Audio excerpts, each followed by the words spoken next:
책 권하는 사람 구부장입니다.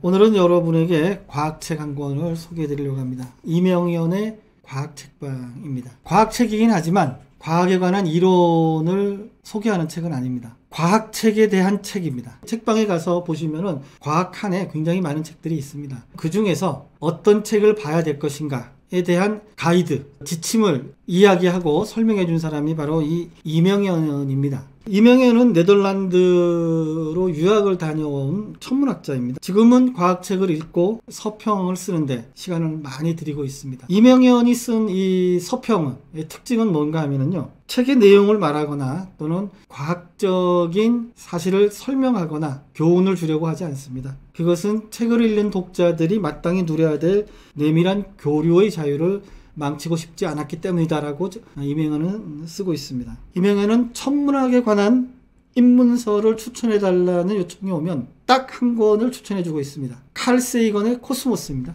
출간된 지는 오래됐지만 이 책의 상상력을 뛰어넘는 책은 아직 없었기 때문입니다. 천문학적인 사실들을 다루지만 이야기 전개는 서정적으로 하면서도 책 전체에는 서사가 흐르는 책, 이 코스모스를 뛰어넘는 책이 없었다라고 얘기하면서 코스모스를 소개하고 있습니다. 간혹 과학적인 내용을 초등학생도 이해할 수 있도록 수학은 빼고 한마디로 요약해서 설명해달라는 요청을 받고는 한답니다.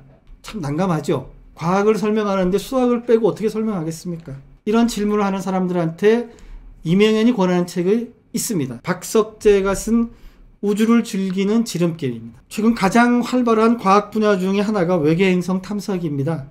태양계 다른 곳에 존재하는 행성을 찾는 작업입니다. 별이 있으면 그 주위에는 당연히 행성이 있을 수 있습니다. 그래서 지구와 비슷한 행성을 찾으면 그곳에 지적 생명체가 있을 가능성이 높기 때문입니다. 현재까지의 관측 결과를 보면 우리 우주 안에는 약 500억 개가 넘는 유사 지구가 있을 수 있다, 이렇게 나와 있습니다. 자, 그러면 우주에는 얼마나 많은 외계인이 있을까요? 이 질문에 답하기 위해서는 페르미 문제를 이해해야 됩니다.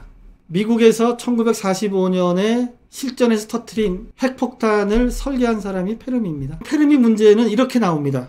전 세계 해변에 있는 모래 개수는 얼마나 될까? 이런 문제들입니다. 처음 들으면 저게 무슨 문제야? 저걸 어떻게 풀어? 라는 생각이 들지만 과학적인 근거에 입각해서 그 범위를 좁히고 가정을 막 세워나가면은 가장 근사치의 답을 만들어낼 수 있는 것, 수리적인 개념을 쌓아서 가장 유사한 답을 만들어내는 과정이 바로 페르미 문제입니다.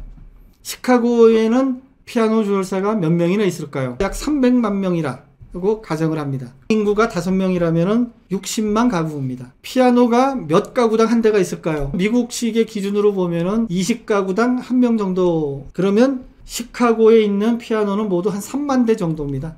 피아노 조율을 1년에 몇 번 할까요?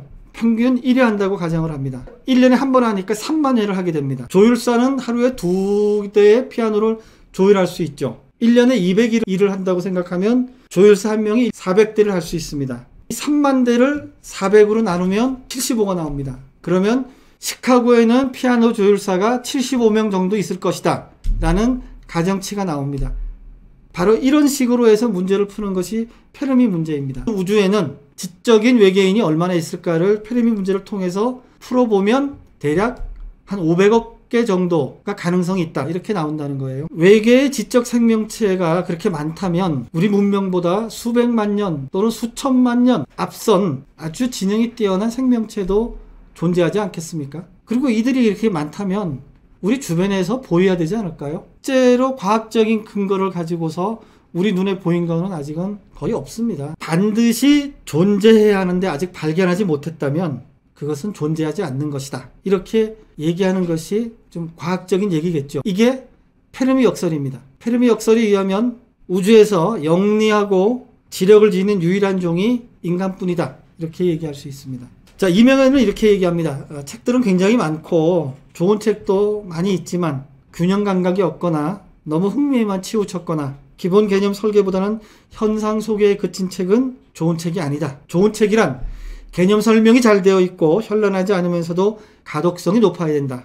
이런 이명현이 추천하는 진화 이론에 대한 첫 번째 책은 윤소영이 지은 종의 기원, 자연 선택의 신비를 밝히다입니다. 다윈의 종의 개념을 풀어서 설명하는 형식을 취하고 있습니다. 다윈 시대에는요, 진화이론이 없었습니다. 그래서 다윈의 종의 기원과 진화론을 접합시켜서 설명을 하고 있는 것입니다. 윤소영은 유전학을 접하지 못했던 다윈의 고민을 잘 녹여내서 현대과학이 밝혀낸 새로운 사실이 어떻게 진화이론을 강화시키고 있는지 균형감 있게 설명하고 있다. 여러분도 가장 많이 보셨을 가능성이 높은 과학책은 아마도 정재승의 과학 콘서트일 것입니다. 책도 많이 알려져 있지만 정재승도 과학자 중에서는 우리한테 익숙한 인물이기도 합니다. 그런데 이 정재승에 대해서는 네이처의 요약판이다. 성과에 비해서 과대 평가되고 있다. 이런 세간의 비평도 있습니다. 그런데 여기 이명현은 이렇게 얘기합니다. 정재승의 과학 콘서트는 다양한 콘텐츠를 소화한 후에 전혀 새로운 자신만의 이야기로 다시 토해낸 것이다. 그래서 정재승식 글쓰기의 탄생이다. 굉장히 호평을 해주고 있습니다. 저도 이명현의 평가에 동의하는 쪽입니다. 지금으로부터 한 5, 6년 전에 사이언스라는 과학 잡지가 125주년을 맞이해서 현재 가장 이슈가 되고 있는 125가지 질문이 무엇인가를 쓰고 있습니다. 제가 몇 가지를 여러분에게 소개해 드리려고 합니다. 생체 시계는 어떻게 이렇게 정확할까? 기억은 또 어떻게 저장하고 불러내는 것인가? 의식의 생물학적 토대는 무엇인가? 잠자고 꿈꾸는 이유는 무엇인가? 줄기세포로 모든 암을 치료할 수 있는가? 성격은 유전자와 얼마나 관련이 있을까? 우리 우주는 유일한가? 우주는 무엇으로 채워져 있나? 우주의 생명체는 우리만일까? 블랙홀의 본질은 무엇일까? 정치적 자유와 경제적 자유는 밀접하게 연관되어 있는가? 민족이란 무엇이고 어떻게 발전되었는가? 언어와 음악의 진화론적 뿌리는 무엇인가? 어떤 나라는 발전하고 또 어떤 나라는 침체하는 이유는 무엇인가? 사이언스는 이렇게 질문을 했습니다. 이 질문에 대해 국내 학자들이 글을 쓰고 대담을 했습니다. 그 책이 인간과 우주에 대해 아주 조금밖에 모르는 것들이라는 책입니다. 이 책은 과학의 근본적인 질문에 대해서 국내 과학자들이 답을 들려주려고 한 것은 높이 평가할 만한 가독성도 뛰어납니다. 읽어볼 만한 책이라고 생각합니다. 지금 우리는 137억 년 전 빅뱅에서 시작된 시간과 공간에서 살고 있습니다. 우주는 지금도 팽창하고 있습니다. 뜨거웠던 초기 우주에 물질이 재료가 되는 양성자나 전자가 있었고 우주가 차가워지면서 이들이 뭉쳐서 수소나 헬륨 같은 원소가 만들어졌습니다. 별이 생기고 그 내부에서 산소, 질소, 탄소 같은 원소들이 생겨났고 별이 진화해서 일생을 살고 나서 폭발하면서 더 많은 원소들이 만들어졌습니다. 우리 몸을 이루고 있는 원소들도 이때 만들어졌습니다. 우주의 진화 과정에서 생명의 출현은 어쩌면 자연스러운 화학적 반응의 결과였습니다. 지구에도 생명이 탄생하고 진화가 시작되었습니다. 인류도 우주의 탄생부터 생명의 출현과 진화라는 우주의 역사를 머금은 채 현재에 이른 것입니다.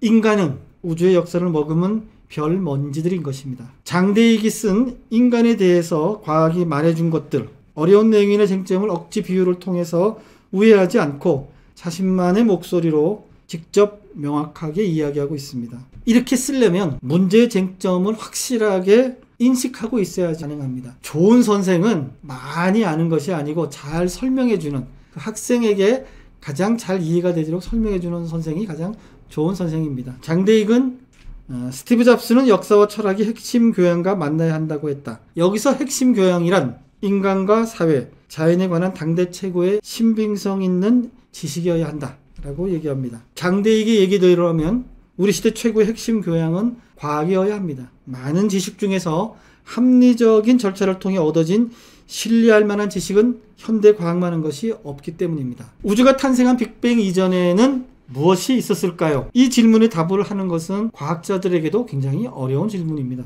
빅뱅을 이야기하기 위해서는 공간과 시간, 중력을 설명하는 데 필요한 일반 상대성 이론과 초기 우주를 구성하고 있던 물질의 성격을 이해하기 위한 양자 이론에 대한 이해가 필요합니다. 빅뱅 이전에 대한 질문은 오랫동안 금기시되어 왔습니다. 이 질문을 깨는 시작점은 특이점 문제 해결에 있을 것입니다. 최근 제시된 일반 상대성 이론과 양자 이론을 결합하는 루프 양자 중력은 특이점이 없는 빅뱅과 관련된 결과를 제공하고 있습니다. 루프 양자 중력에 의하면 우주는 빅뱅 이전에도 존재했습니다. 했던 것입니다. 마르틴 보요발트가 쓴 빅뱅 이전이라는 책에는 우주는 수축했다가 팽창하기를 무한히 반복하고 있는 순환하는 우주라는 루프 양자 우주론을 소개하고 있습니다. 루프 양자 우주론에 의하면 빅뱅 이전에도 우주가 있었고 그 우주는 수축하고 있었다는 것입니다. 크리스 임피가 쓴 세상은 어떻게 시작되었는가? 이 책은 우주의 시작에 관한 과학 담론으로부터 우주 진화의 세세한 과정까지 거의 모든 것의 역사라고 불려도 좋을 만큼 우주의 모든 것에 대해서 풍부한 이야기를 들려주고 있습니다. 내용이 풍부한 것이 장점이지만 읽어내기가 조금 어려울 수 있습니다. 넘치는 내용 때문에 오히려 읽으면서 좀 지치기는 하지만 내용은 알차고 정확하다. 이명현이 한 서평의 미득은 책에 대한 소개만이 아니라 저자들에 대한 이야기도 함께 있어서 책에 대한 이해를 좀 더 깊게 할 수 있다는 것입니다. 또 다른 장점은 천문학자로서의 본인의 지식과 소양을 서평 곳곳에 써놓았다는 겁니다. 이명현이 이 책을 단순히 서평이 아니라 서평 에세이라고 부르는 이유를 여러분도 납득하실 수 있을 겁니다. 한 편 한 편 쉽게 쓴 것이 없어 보입니다. 저는 재밌게 읽었습니다. 여러분도 한번 읽어보시기를 권합니다.